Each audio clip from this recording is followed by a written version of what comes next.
tell it's looking pretty smoky out there today. Starting to rain ash a little bit. Alright, just here in Wells today, and it's looking pretty smoky. I guess there's a fire out in Antler Creek, I think. Somewhere out in that direction, so. Here's where all the fire crews are set up at. The Wells Airport, you can see it. There's a helicopter running right over there.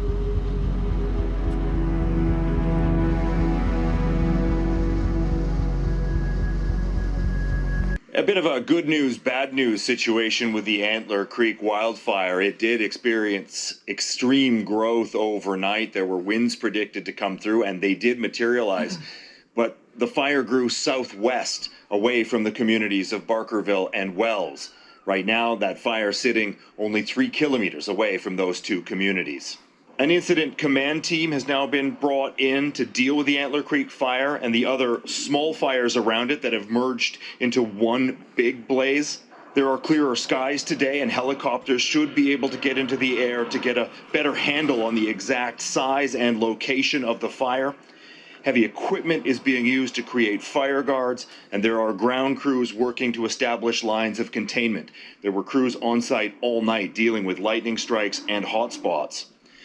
All of the people that have been evacuated from the area have either checked in here at the Quesnel Center or called in to say they found alternative places to go. The mayor of the District of Wells says while the fire is moving away from the communities, it is much too close for comfort. The clearer skies and cooler temperatures are coming with increased wind speeds.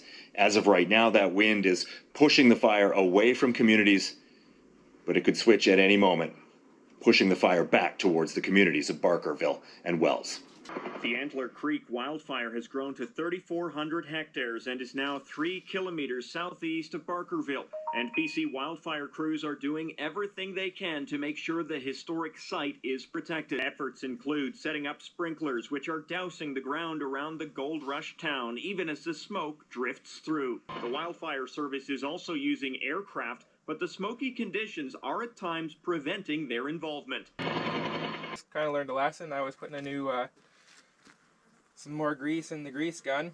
I didn't put on this part first, and then I put the plunger in, and I pushed a bunch of grease out onto the ground, so I lost the cap tube on the ground. So I just picked it up in a sandwich bag, and I'll take that home just to use for whatever. Put it in a jar or something. Anyway, so I kind of lost half my grease, but anyway, I guess I didn't really lose it. I just keep it over there, but try to clean this up a little bit. Got some good lithium grease.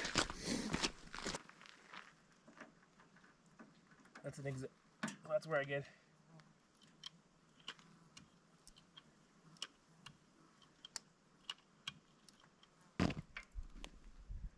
Just want to grease this one right here.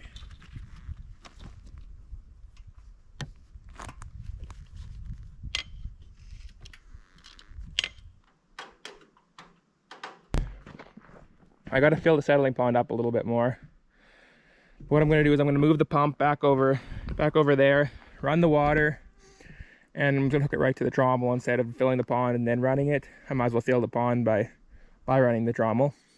And then once the pond starts to overflow with water, then I'll shut it down and I'll move the pump back over here. And if I put the suction hose on this side this time, because all the tailings are starting to push that way.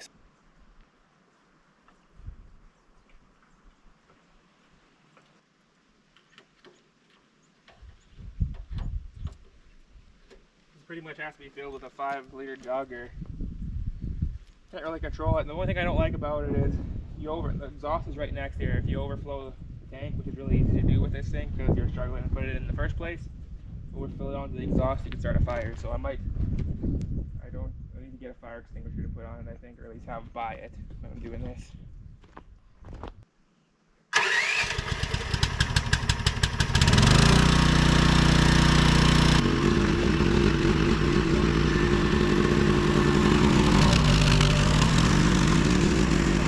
Alright, so I'm just, I got the pump set up at this other settling pond. I'm going to run it, hooked up to the trommel. So I'm going to run the trommel and basically until the pond fills up, and then I'll switch the pump back over to this pond. So all right, so I'll show you here. I got it set up right there. Anyway, I will do this.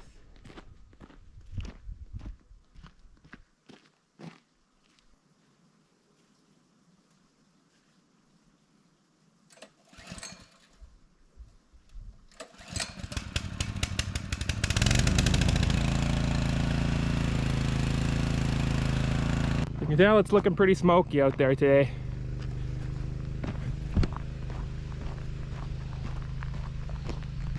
Oh, you already got water coming. Wasn't expecting it that quick.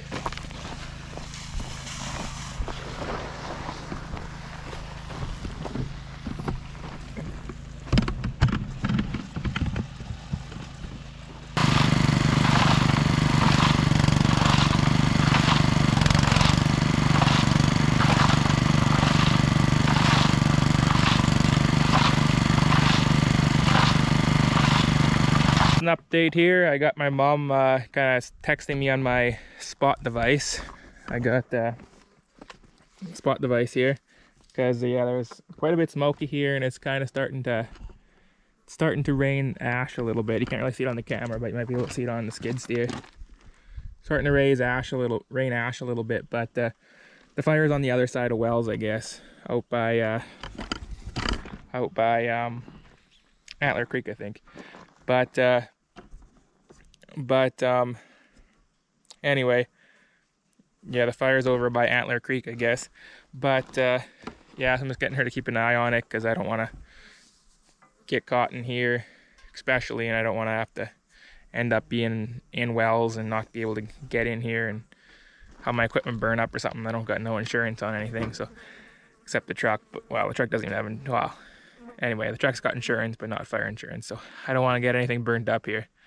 And nothing else has any kind of insurance, so. But yeah. So we're just keep an eye on that, and I gotta fix some stuff here on my skid steer. It's kind of some of these cheaper machines kind of have some poor designs a little bit here and there. They're good most of all, but just a few poor designs. Like Hydraulica was being in the way of this door, for one. There's been a hydraulic line get into there, but this isn't even latched, and all the rubber here is broken away, and it's rubbing a hole in the side of the radiator there. So I'm gonna have to quickly do something, wrap some tape around there, just put some tape there, wrap something around just to keep it from bouncing. And that doesn't stay or anything. But anyway, I'm gonna go do that quick. Just take some electrical tape, maybe a piece of cloth or something, and just put it in there. Where is this cloth right here? If I can rip it. Okay, I'm gonna cut this cloth, tape it around that thing, and then tape some more tape around that bracket so it doesn't wreck my radiator, because if that thing wrecks, I don't know where I get another one. That's the other problem with these cheaper machines, is I don't know where you get parts for them. Well, you have to kind of improvise with this stuff, but anyway, I'm gonna do that.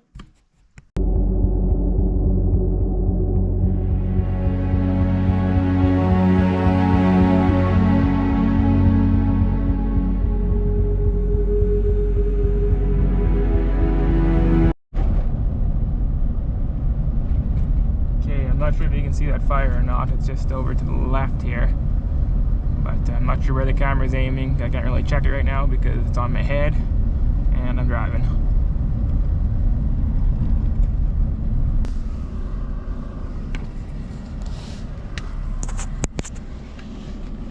Right there on the side of those hills. This is in Wells, British Columbia.